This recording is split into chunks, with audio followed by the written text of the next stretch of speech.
Hello दोस्तों, हम अपनी रोजमर्रा के जीवन में ऐसे बहुत सारे खाने पीने की चीजें इस्तेमाल करते हैं जिनमें से कुछ हमारे लिए हेल्दी हो सकती है और जिनमें से कुछ हमारे लिए नुकसानदेह भी हो सकती है। लेकिन क्या आप जानते हैं कुछ ऐसी चीजें जो हमारे लिए टॉक्सिक हो सकती है, जहरीली हो सकती है और किसी किसी केस में मौत का कारण भी बन सकती है। तो आज इस वीडियो के जरिए आप जानने वाले हैं 4 ऐसे खाने पीने की चीजें जो कि आपके लिए टॉक्सिक है, जहरीली है और इनसे आपको हर कीमत पर बचना चाहिए। तो चलिए बिना किसी देरी के शुरू करते हैं।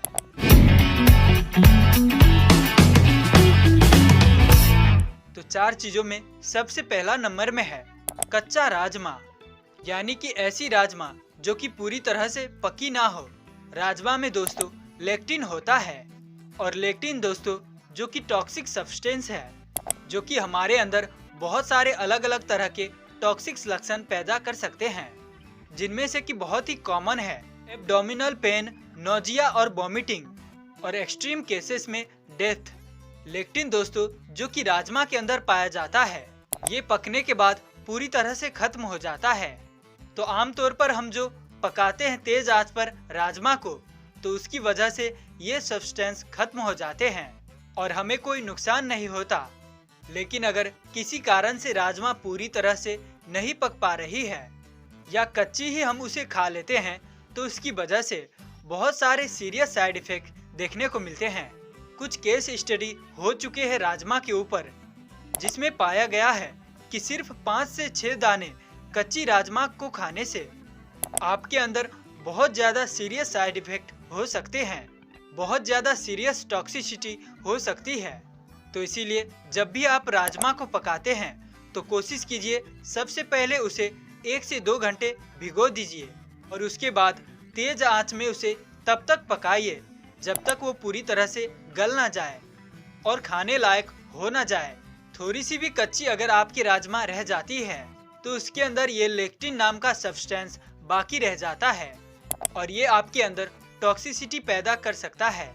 इनफैक्ट स्टडी में तो यह भी पाया गया है कि अगर आप राजमा को पूरी तरह से नहीं पकाते हैं, सिर्फ बना लेते हैं या फिर अधपक्का राजमा होती है, तो उसकी वजह से लैक्टिन का जो कंसंट्रेशन है वो और भी ज़्यादा बढ़ जाता है। तो इसीलिए हमेशा आपको कोशिश करनी चाहिए राजमा अच्छी तरह से पूरी तरह से पका के गला के तभी उसको आप इस्तेमाल करें, तभी आप इससे सुरक्षित रह पाएंगे और इसकी टॉक्सिसिटी आपके अंदर नहीं जाएगी। दूसरा है दोस्तों जिससे आपको बचना चाहिए, जो आपके लिए टॉक्सिक है, वो है ग्रीन पोटैटो, यानी कि हरा आलू। दोस्तों अक्सर आपने देखा होगा बहुत सारे आलू तो पूरी ही हरे होते हैं या फिर उनका एक पार्ट हरा हो जाता है। दोस्तों जो पार्ट आलू का हरा हो जाता है, इसके अंदर 2 चीजें पाई जाती है। पहला है क्लोरोफिन जो इसको हरा बना देता है। क्लोरोफिल तो नॉन हार्मफुल चीज है, उसका कोई नुकसान नहीं है। और दूसरी चीज जो इसमें पाई जाती है वो है सोलोनेस, और ये जो सोलोनेस है वो बेसिकली जहर का काम करता है। ये एक न्यूरोटॉक्सिक होता है। अगर आप सोलोनेस को ज़्यादा मात्रा में ले लेते हैं, अगर सोलोनेस आपके शरीर में ज़्यादा मात्रा में चला जाता है, तो इसकी वजह से कुछ लक्षण आपके अंदर आ सकते हैं, जैसे कि headache, nausea, vomiting, internal bleeding, paralysis या एक्सट्रीम केसेस में कोमा और डेथ भी हो सकती है। अगर आप भी ऐसा आलू ले रहे हैं खाना पकाने के लिए जो पूरी तरह से हरा है, तो आपको बिल्कुल भी इस प्रकार के आलू को इस्तेमाल नहीं करना चाहिए, उसको फेंक देनी चाहिए। इनफैक्ट वैसे आलू को कोई सेफ जगह फेंकनी चाहिए जहां पर कोई जानवर भी उसे ना खा पाए। और उसी के साथ या फिर आप कोई ऐसा आलू ले रहे हैं जिसका एक भाग हरा है और दूसरी भाग नहीं है, तो उस हरे भाग को आप काट कर फेंक सकते हैं, क्योंकि ऐसा नहीं है कि जो वो सोलेनेस है वो पूरे के पूरे भाग में आ जाते हैं, क्योंकि जितने पार्ट में हरा होता है उतने में ही वो पॉइजन पाया जाता है। तो आप उस हरे भाग को काट कर फेंक देते हैं तो आपको इससे कुछ नहीं होगा। इस प्रकार आप उस आलू को ले सकते हैं। तो आपको ये ध्यान रखना है, कुछ केस में दोस्तों स्टडी हुई है कि सिर्फ 450 ग्राम आप फुल ग्रीन आलू खाते हैं, अगर कोई इंसान खा ले तो उससे इतना सोलिनेस मिल जाता है कि एक अच्छे खासे एडल्ट की डेथ हो सकती है। तो ग्रीन पोटैटोज आपको हरे आलू से हर कीमत पर बचना है और इसको बिल्कुल भी इस्तेमाल नहीं करना चाहिए। दूसरी चीज जो आपके लिए जहरीली हो सकती है, टॉक्सिक हो सकती है, वो है जायफल यानी कि नेटमेग। दोस्तों, जायफल एक ऐसी चीज है जो कि हमारे इंडियन ग्रोसरी में बहुत सारे दुकानों में गरम मसाला के साथ डाला जाता है। जायफल के अंदर एक एक्टिव कंपाउंड होता है और जिसको बोलते हैं माइरिस्टीसिन। माइरिस्टीसिन जब हमारे बॉडी के अंदर जाकर ब्रेक डाउन होता है, इसकी वजह से हमारे बॉडी के अंदर एक ऐसा कंपाउंड पैदा करता है जो कि हमारे नर्वस सिस्टम को इफेक्ट करता है। और अगर इसकी हमारे बॉडी के अंदर ओवरडोज हो जाए तो हमारे अंदर डिजीनेस, पैल्पिटेशन, चक्कर आना, नौजिया, वॉमिटिंग, इस तरह की समस्याएं हो सकती है। कुछ केसेस में हैलुसिनेशन भी हो सकता है, यानी व्यक्ति जो है बावलापन कुछ उसके दिमाग में आ जाता है, उसको कुछ समझ में नहीं आता है, उसे ऐसा लगता है कि वो हवा में उड़ रहा है या फिर कुछ अजीब अजीब से ख्याल उसके दिमाग में आने लगते हैं, जिसको हम हैलुसिनेशन कहते हैं। दोस्तों, जायफल के कुछ खोज भी हो चुके हैं जिसमें कि 2 अनुसंधान ये बताते हैं। पहला अनुसंधान में जिसमें 17 साल की लड़की थी जिसने 50 ग्राम नेटमेग पाउडर यानी कि जायफल का चूर्ण मिल्क शेक बनाकर इस्तेमाल कर लिया था और इसको इस्तेमाल करने के सिर्फ आधे घंटे के अंदर ही उसके अंदर बहुत सीवियर सिम्पटम आने शुरू हो गए।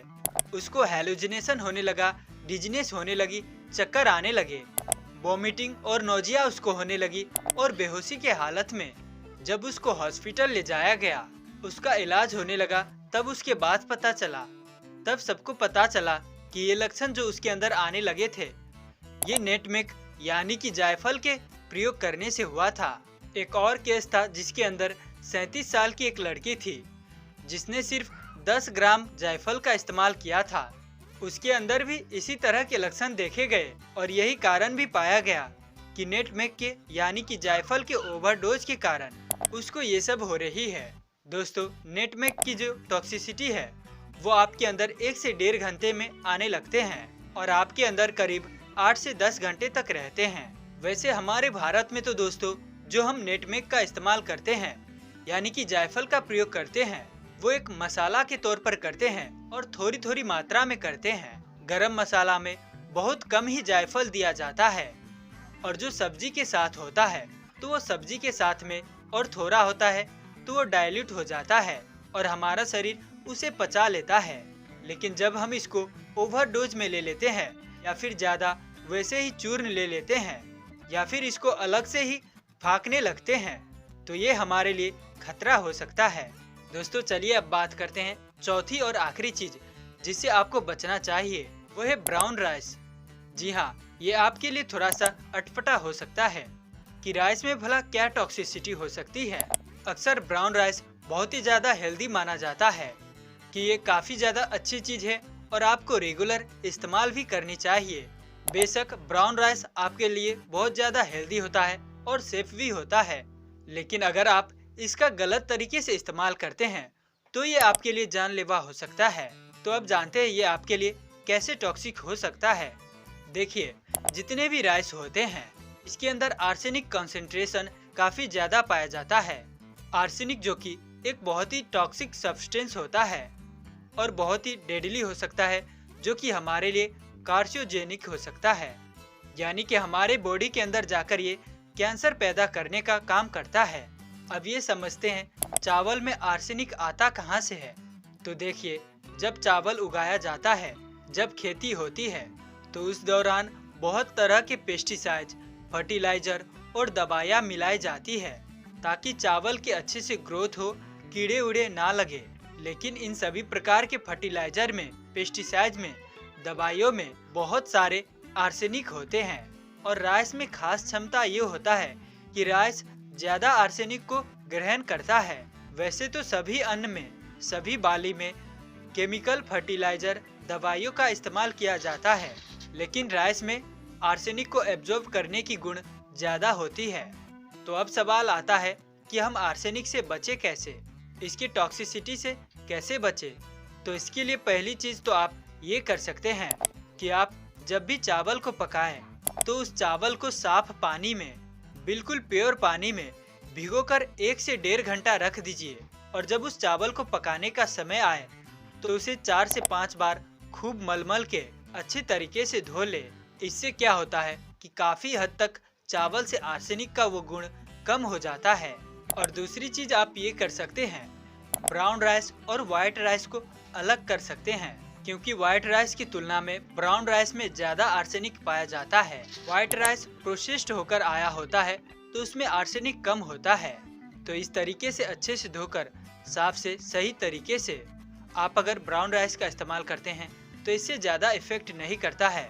लेकिन अगर आप वहीं पर गलत तरीके से ब्राउन राइस का इस्तेमाल करते हैं तो इससे आपके शरीर में इफेक्ट देखने को मिल सकते हैं और ये लॉन्ग टर्म में आर्सेनिक, जो कि कैंसर का कारण है। चावल के थ्रू जो आर्सेनिक हमारे बॉडी के अंदर जाता है वो थोड़ा थोड़ा कलेक्ट होता रहता है, यानी कि बॉडी के अंदर वो जमा होता रहता है, जिससे लॉन्ग टर्म में ये कैंसर के लिए जिम्मेदार हो सकता है। तो ये 4 चीजें थी जो आपको खाने में इस्तेमाल नहीं करने हैं। ये आपके बॉडी के लिए जहर समान है। तो दोस्तों, उम्मीद है कि जानकारी अच्छी लगी होगी, तो इसीलिए औरों में साझा जरूर करें और साथ ही मुझे दीजिए इजाजत। स्वस्थ रहिए, मस्त रहिए और जीवन में प्रगति करते रहिए। और हाँ, चैनल को जरूर सब्सक्राइब करें।